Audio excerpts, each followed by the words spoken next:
Allô à tous! Voici l'histoire tant attendue pour le 31 Halloween, où nous sommes déjà le 31 pour la journée de l'Halloween, je pourrais dire la nuit du début de l'Halloween. Voici cette histoire qui se nomme La femme en blanc.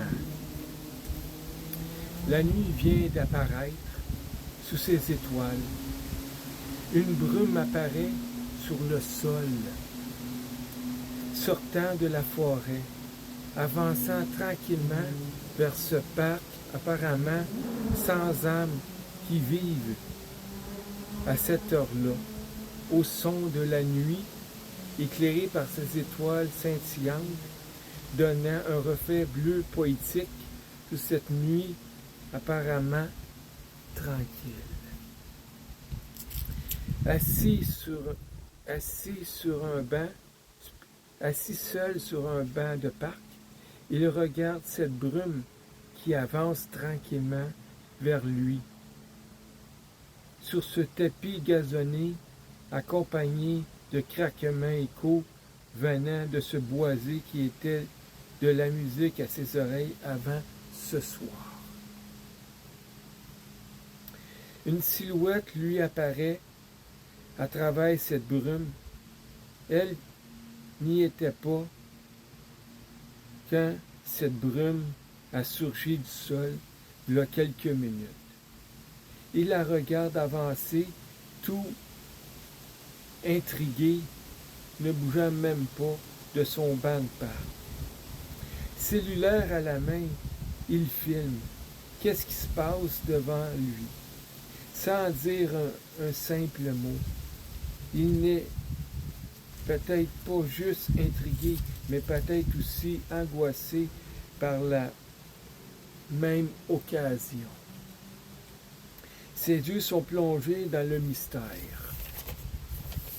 Regardant avancer vers ce banc de parc où il est assis, cette brume et cette femme en robe blanche moulant son corps de déesse aux cheveux argentés, entourée de cette brume.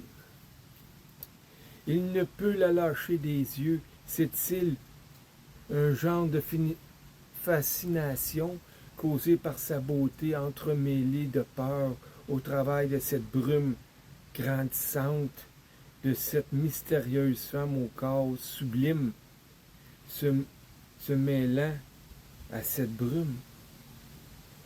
En tout cas, son visage est bien figé vers elle. La brume suit ses mouvements. On dirait même qu'elle flotte dans cette brume. Ses yeux ne pouvant plus quitter cette silhouette qui continue de s'approcher de lui, toujours sans bruit, à part celui de la nuit où elle laisse ses compagnons le faire pour elle. On pourrait presque dire qu'il est hypnotisé tellement qu'il ne bouge pas.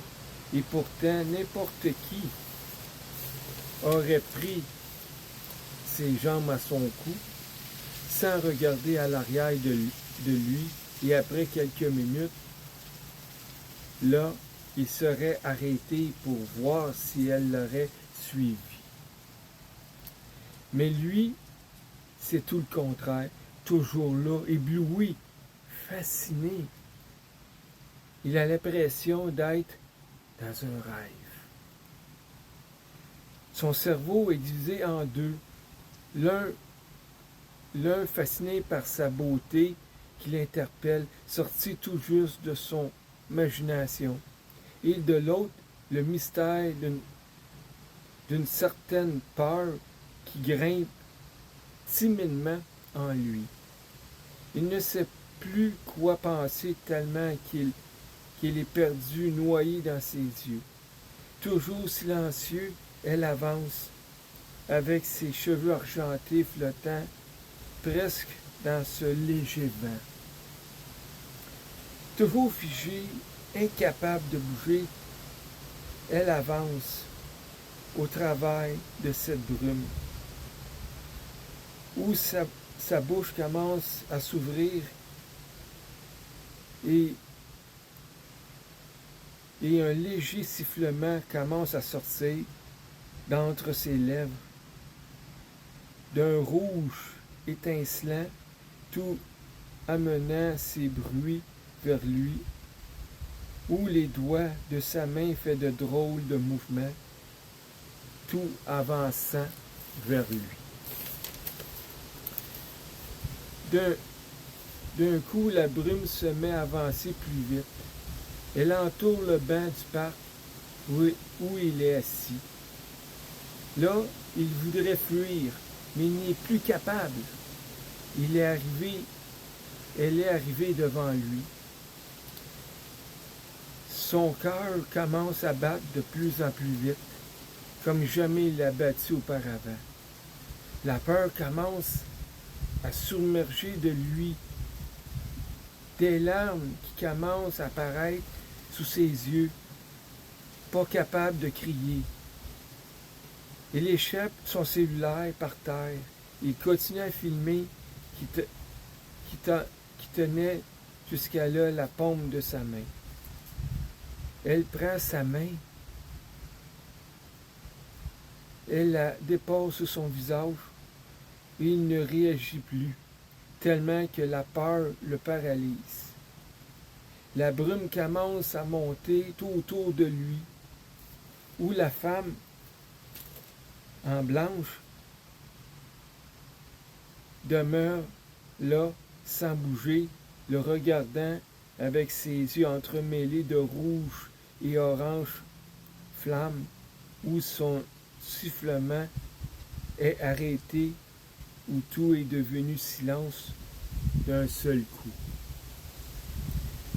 Comme à la fin d'un show où les acteurs ils mettent un genou par terre pour saluer leur public si fidèle après les rideaux fermés. Il se prépare pour la prochaine présentation. Il se ferme les yeux, non pour dormir. Il sent son dernier souffle monter en lui. Avec ses yeux remplis d'eau, où elle est toujours là. La main sur son épaule, la brume vient couvrir sa bouche ouverte, où le rideau vient de se fermer sans un bruit, à part celui de la nuit qui vient de reprendre. Bien, j'espère que vous avez aimé cette histoire sur l'Halloween, sur le thème de l'Halloween. Je vous dis à la prochaine et joyeuse Halloween à tous ces Halloweeniens qui vont passer pour des friandises et des bons petits parties d'Halloween. Joyeux Halloween à tous!